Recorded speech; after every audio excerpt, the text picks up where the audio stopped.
Nice. Mr. Andy King, what do we have for us? I have a Futura model that I have recently made. This is kind of a little different than the last ones I've been making. I decided I do a raised center section, but I want to, I always try to use my models as platforms. Mm-hmm. So this guitar, we'll get into who this is made for, but he's kind of a no frills kind of guy. Yeah. One pickup. Normally he plays Les Pauls. And so I wanted to kind of make a junior version. Right. So in doing so, I was like, well, I don't want to just do a plain top though. So I came up with this little cutaway here that kind of, see if you can see it here. See the different raised here, and you got binding around this. So it's like an arm carve that's not actually beveled. It's just kind of a flat arm carve. So there's no bevel to this at all? No, there's no bevel there other than just rounding off the binding real nice there to make it where it doesn't you don't feel it when you're doing this, because the person that I'm built this for does this. He's a punk rock kind of thrasher. So right.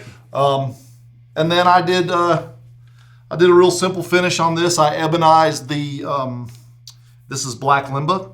This is what the wood looks like naturally, and this is what happens when vinegar and steel wool become a cool mixture that turn the wood to a different color. So you just like soak that overnight, basically? No, actually you rub it on and kind of let it do its thing. Oh, you don't even it doesn't change colors in the It's amazing bottom, how quickly it works, yeah. And so everything else has been ebonized except for, this is black limba, one-piece black limba body, typical 6-bolt screws that I do, a three-piece black limba, and just like a black walnut strip down the center. And all that's been ebonized, and then the fretboard is actually Bacote. Oh, okay. And thought you weren't going to do Bacote anymore. Yeah, well, I thought it was going to look cool, so I decided to do it again. And that's kind of a pain to deal with, isn't it? Yeah, you have to soak it in some acetone before you start sanding, or it just gums up. Just real 36, oily. yeah, 36 degree sandpaper will just turn to mud. But I learned some tricks on the last one, so I'm like, let me do it again. Every time I say I'm not going to do anything, that's that giveaway that you're going to do it. Then I'm probably going to force myself to do it again just to learn. But it's kind of like ebony, you say, or what is it more? Bacote, it's tough, but I wouldn't say it's like ebony. I think you're thinking of Catalose. I use a lot of Catalose that's like ebony. It's just a nice solid wood. It's usually a little darker. This piece decided, I don't want to be that color. Usually it's more of a brown color, and this piece decided it wanted to be this. So I think it works out cool. I think it's a good contrast. Yeah, no, it matches. Probably cannot see, but there's some kind of green dots here that are in aluminum, and then these are glow-in-the-dark dots on the side. So it's just a real simple rock and roll machine. It weighs nothing.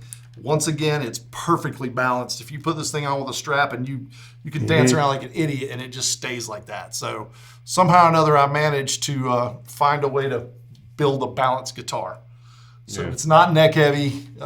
It's just simple rock and roll machine. And you got the piano bridge. What is it? Yeah, this is the Hip Shop Baby Grand. Baby Grand, yeah. I love this one. I put the same one on yours that's behind us here. And then this is a Tone Rider. That's a Tone Rider. Yeah, it's a Tone Rider.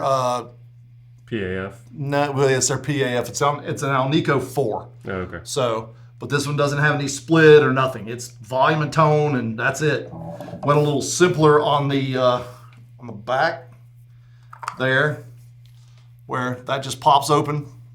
Got magnets holding it. Got a magnet on it, like the ones I do. Everything else, I just changed the design. Yeah. I figured there's no reason to have a big giant for this, cut there for volume and tone. So, yeah. So, who's this for? Well, there's the funny story. This guitar is for a guy who's been kind of an inspiration to me since the probably mid '90s. His name is Chuck Ragan. He's from a band called Hot Water Music. Hot Water Music has been an inspiration for me since the very first time I heard them / saw them, somewhere around 97, 98. Yeah. I moved to Atlanta. I'd never really been in bands. I was kind of your metal kid who thought that if you didn't play like Eddie Van Halen or, God, I don't know, anybody else, Vi or any of those guys, that you couldn't be in a band. And I saw this band at a place called Under the Couch, Georgia Tech campus. Tech, man. Yeah, and wow. They put on a show. Their shows back in those days, especially for me, and I know for a lot of people, were kind of like a religious experience. You left there just feeling like you could take on the friggin' world. And invigorating, huh? Yeah, definitely. And you were part of the show. I had been to some concerts, but not a ton at that time.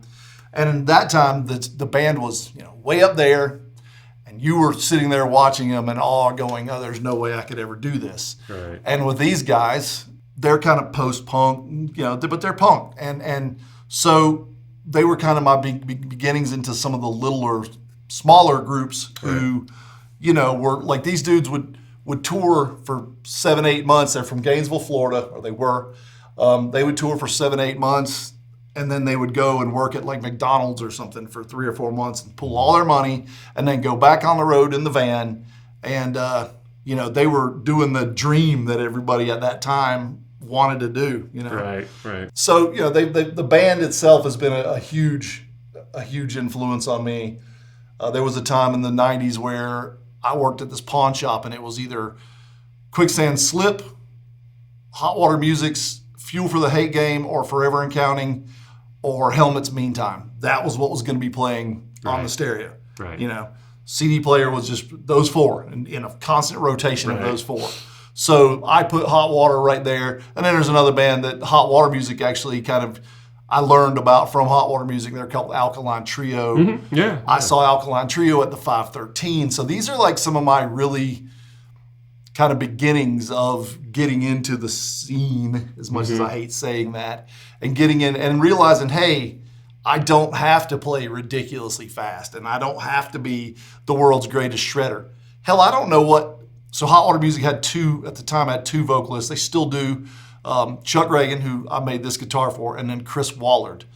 Chris Wallard's not touring with the band anymore. He's still part of the band, but they have a guy named Chris Criswell who's in the band now as their touring guitar player / he's now the 5th member of the band. Gotcha. They've turned into a 5-piece. But so he records with them now? Yeah, he records with them. He's singing on a lot of stuff. I love the stuff. I know some purists may not say the same, but there's never been a Hot Water Music song that I've listened to and didn't dig something. I love the fact that they're growing and they're changing. And it's not just the same old shtick. It's not the same old thing. They're not pretending to be the exact people they were 30-something years ago, because they're not. Right. I mean, this guitar goes to the show with me and hopefully gets in his hands. And today's Monday. On Wednesday, I get it to him, and they're on their 30th anniversary right now. So. Well, you'll have to get some video of him holding it if he. Yeah. I hope to actually try to get him on the podcast.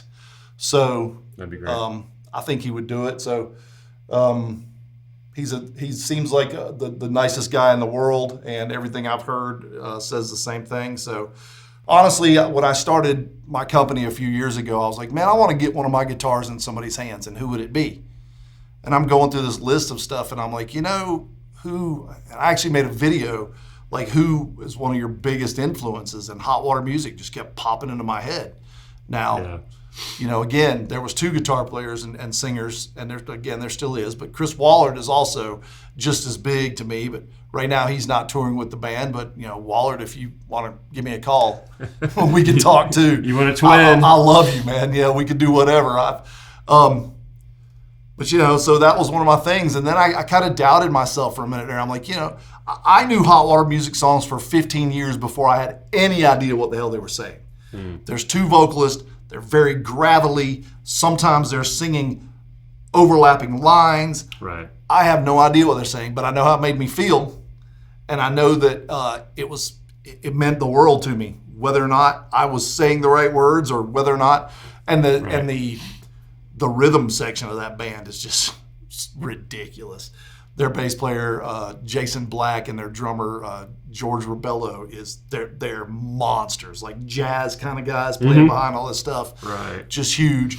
Typical kind of, I keep saying punk, but it's not I wouldn't call it punk, but the bass lines move the songs a lot more than, say, in rock and roll, where the guitar lines move the songs, you know? Right. So it's one of those things. Melodic bass lines. Yeah, tons of melodic bass lines and just all over the place.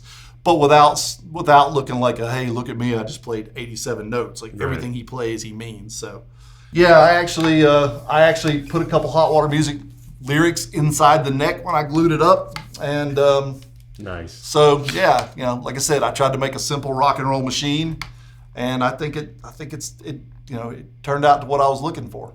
So it's beautiful. It's crazy how different it looks, just not doing the raised center panel and yeah, like all the Futuras like that you've made so far look completely different to me. Well, that's kind of my thing. I said that I don't want to build the same guitar 100 times, but I also don't want to just build a bunch of just weird, wacky stuff one off. I want to say, okay, here's the models. This is the basic shape. Now, do we want to do this? Do we want to do the raised center section? Do we want to do an arm carve? Do we want to do, and so it's a platform, I really just have 3 shapes that are a platform that we can do all kind of stuff with. Yeah, here, let me check it out. Yeah. It is pretty, it's not heavy, but it's got a little bit of weight to it. Yeah, it's got a little bit on it.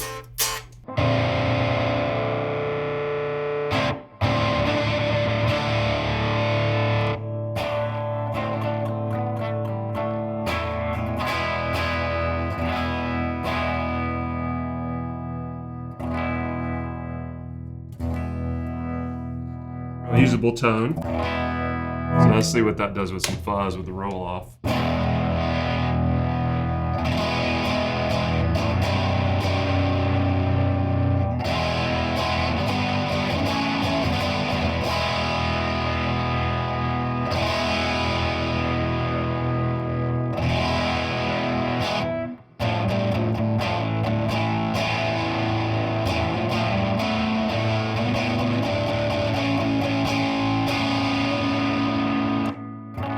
Cool. That wasn't even volume all the way up. No. So we get into.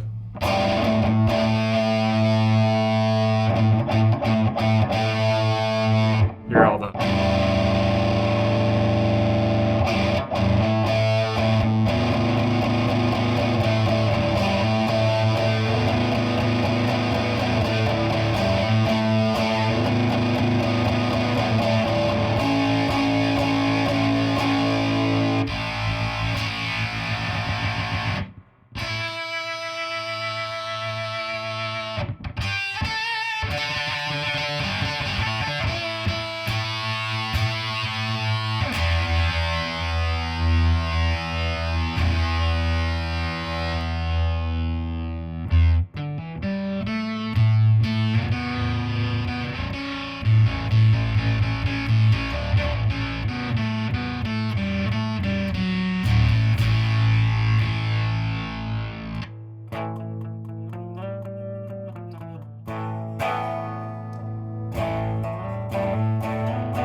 Cool.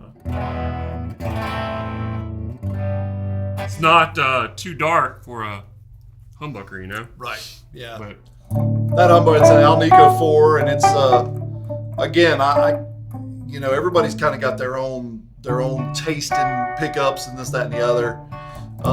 So I just kind of find a humbucker that I know is going to be good, and if somebody decides they want to upgrade, then they can from there. This is one of those situations where I have never even spoke to Chuck about giving him the guitar. I've spoke to him, but I've never spoke to him about giving him the guitar. So I don't know if that's the type pickup he uses, but listening to the music and what he plays, I know he doesn't use a ton of gain and that kind of stuff. He's kind of a orange right now is what he's using, or he was using JCM 800s and stuff before. So that should get him right there where he needs to be. I don't have it hooked up with the Tiny Terra, but I probably should have.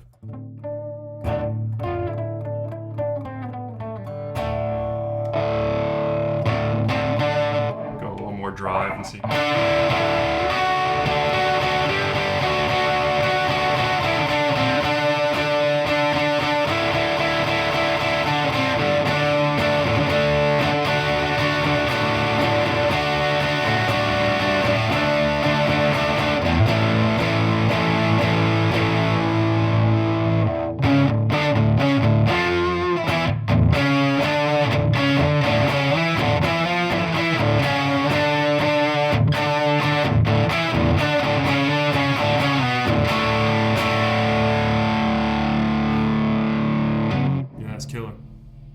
How's it feel compared to your Futura? Pretty similar. Yeah. Yeah, pretty similar. Neck is a little thinner, probably, but we probably went a little thicker on my neck. I think it's actually probably a little bit opposite, to tell you the You truth. think so? You think it's just thicker? Yeah, I think it's thicker, but I just took more of the shoulders off. So again, that's what's Well, it's fun. also probably part of the action. You got this, not like my crazy high Right, action. you do use crazy high action. This Yeah, is yeah. set up to just a touch over what I consider to be standard electric action. So, But it doesn't feel like there's no, like I can really hammer on a low note and there's no buzz against the frets really. Or Yeah. anything, so that's cool.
So yeah, it should do the rock thing. It should do, what it was built for. So Yeah.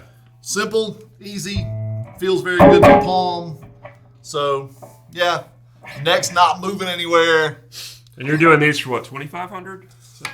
Yeah, I'm calling this one the Futura 2 because it's got because the of the different cut. thing. Mm-hmm. Yeah. So yeah, I think I can still do it for that price. I may, it depends on what we're doing finish wise and stuff. But yeah. 25 is a good starting point for sure. So, and again, this is bound. I thought on the way here, actually, how cool would it be to do this instead of binding using a maple top, having the maple cap as the binding, and then this could be the maple cap as well. So you'd have a maple cap within the actual body wood would show here, and then the maple cap would be its own binding. Oh, okay. And then you could stain the top, do whatever, do all kind of neat stuff with it. Or you could do two different kinds of woods, right? And kind of two-tone it, right? Yeah, right. No, that's cool. Yep. So that's kind of what I've been looking at. Just different ideas, man. Sometimes I'll be messing with something and go, oh, I could have done that. So normally on your Futura, you've got two pickups here. Right. One's in the neck, so you've got this cap on there to just a little cover. to cover that. I didn't want to neck do joint. I didn't want to do a kind of a pick guard here. So I just wanted to make a little cover. So that's what I did. Just, a little cover to cover that up. Again, normally the pickup's sitting right there against that and you never see it. But on this one, since it's a single pick guard, a single pickup, that's what we did. Well, that's it. So again, this is going to Chuck Ragan of Hot Water Music. expect nothing back, expect nothing whatsoever. This was a goal that I set for myself probably, I don't know, 2 years ago. Hey, you talked about it a long time ago. 2.5 to almost 3 years ago when I started my business that I was going to do this, and kept thinking about it.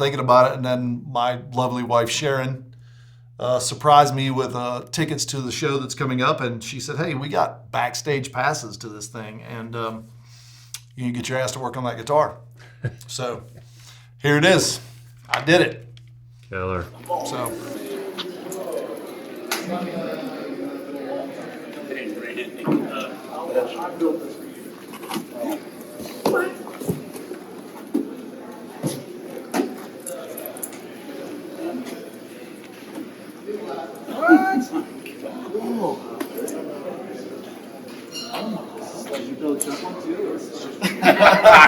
If I built drums, you'd have one too, bud. Wow.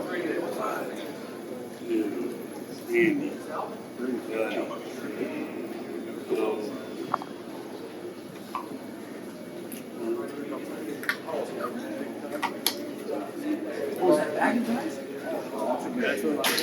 Yeah. You're British. I did some research on what I was going to build.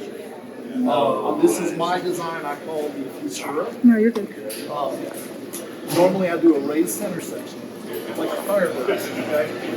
But I wanted to do kind of a junior version of that guitar, and knowing that you only play one pickup, I decided this would be the one. So I did this cutaway here as well, just so instead of doing an arm carve, I wanted to do something a little different. I love all the hip shot stuff, and I saw that you had that. Yeah. Those are hip shot tuners as well. Whoa, the open gear lock, yes. Yeah, no way. It's all I use on my guitars. I normally do a reverse headstock, but I wasn't sure if that was something you'd be into, and I've never seen you play a guitar with a reverse headstock. So This is beautiful. that I is don't even know what to say. that is black limba body and neck. It's been coated with, I basically ebonized it, and so then this is just natural and natural. It's got lacquer sealer on it and true oil, and that's it. That's all it has. So the neck The feels. fretboard, these glow in the dark, so you can see on stage. No shit, that's cool. Yeah. That's so smart. And I made the inlays as well. The inlays are made out of green powder and aluminum. Oh my God. So I expect nothing from this, but 2.5 years ago when I started my company, I was like, I'm going to build Chuck Ragan a fucking guitar.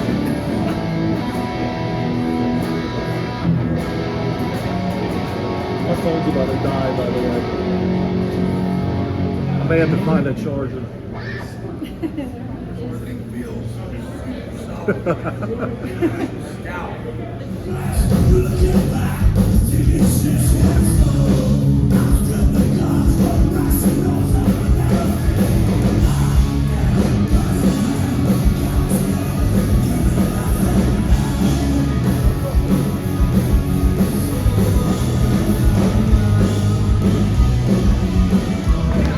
I want to thank a good buddy, this handsome, tall glass of water right here.